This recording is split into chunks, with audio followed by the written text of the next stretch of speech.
Et le premier invité d'RTL Soir, c'est donc le délégué syndical CGT à l'usine PSA d'Aulnay-sous-Bois, porte-parole de Lutte ouvrière. Bonsoir Jean-Pierre Mercier.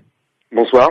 Vous avez entendu le début du journal de 18h. Pour faire face à la crise, la famille Peugeot serait prête à céder le contrôle du groupe PSA. Donc la famille a besoin de recapitalisation sur les rangs donc General Motors. Alors, est-ce que pour vous, c'est une inquiétude ce soir ?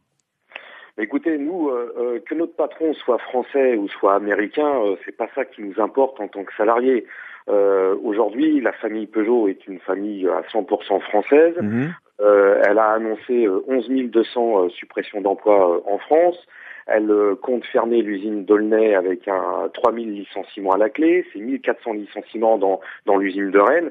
Vous savez, pour nous, qu'un patron soit français ou américain, c'est pas ça qui change la nature des licenciements. Sauf que, Jean-Pierre Mercier, si le patron était américain, il pourrait y avoir des délocalisations. On a vu notamment General Motors, qui possède Opel, fermer des usines en Allemagne.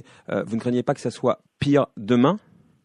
Et vous savez, ce qui pourra retenir un patron américain ou la famille Peugeot de licencier en France, tout comme à l'étranger, ça sera la réaction des salariés, une réaction collective. Il n'y a que ça qui peut nous protéger de nos emplois. C'est pas parce que notre patron il est français que nos emplois sont protégés. Je suis bien placé pour vous témoigner. C'est que je travaille à l'usine d'Aulnay et on va être licencié dans quelques mois et l'usine va fermer.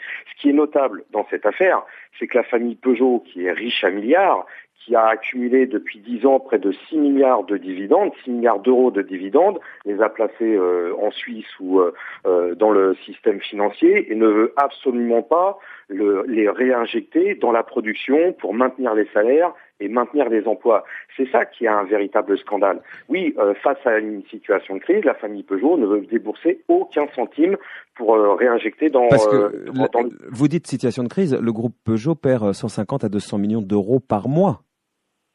Ça, c'est ce qu'elle dit, mais vous savez, encore une fois, les dividendes sont là. Aujourd'hui, on nous rabâche les oreilles qu'il y a une crise, que l'automobile est en crise. Moi, ce que je constate, c'est que ce sont les salariés, les travailleurs qui payent les frais de cette crise, et c'est pas la crise pour les actionnaires. La fortune de la famille Peugeot s'est consolidée énormément ces dernières années. Ils ont, je vous le redis, ils ont accumulé près de 6 milliards d'euros ces 10 dernières années. Ils ne trouvent comme solution que de licencier à tour de bras. Mais donc vous vous dites presque par l'absurde qu'avec General Motors, ça peut peut-être être meilleur alors, non ? Ce qui sera meilleur pour la situation et les intérêts des travailleurs, c'est quand les travailleurs ils se mobiliseront et ils résisteront collectivement. Il n'y a que ça qui peut protéger nos conditions de vie, nos conditions d'existence.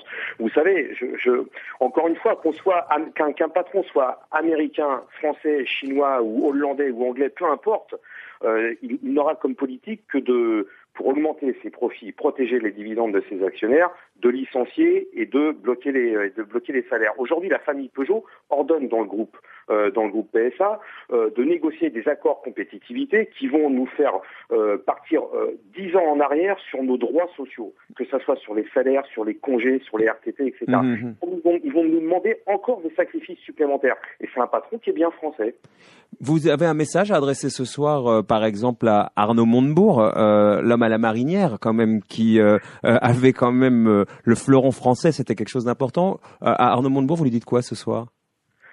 Je lui dis qu'il faut qu'il arrête de parler comme un avocat et quand il y a des salariés qui se battent pour protéger leur emploi, pour protéger leur salaire, pour faire en sorte que leur vie ne tombe pas dans la misère de leur vie, de leur famille et de leurs enfants, on serait en droit de demander du gouvernement qu'il soit du côté des salariés. On a constaté bien des fois et régulièrement dans la bataille d'Aulnay que le gouvernement s'est placé à 300% du côté de la famille Peugeot. C'est ça le véritable scandale. Après que le produisons français, vous savez, c'est une vaste fumisterie. On produit des véhicules où la majorité des pièces viennent de l'étranger. Donc vous savez, le produire français, c'est un leurre pour les travailleurs, pour nous diviser et pas voir réellement nos véritables adversaires que sont les actionnaires, la famille Peugeot. Merci Jean-Pierre Mercier de votre première réaction ce soir sur RTL.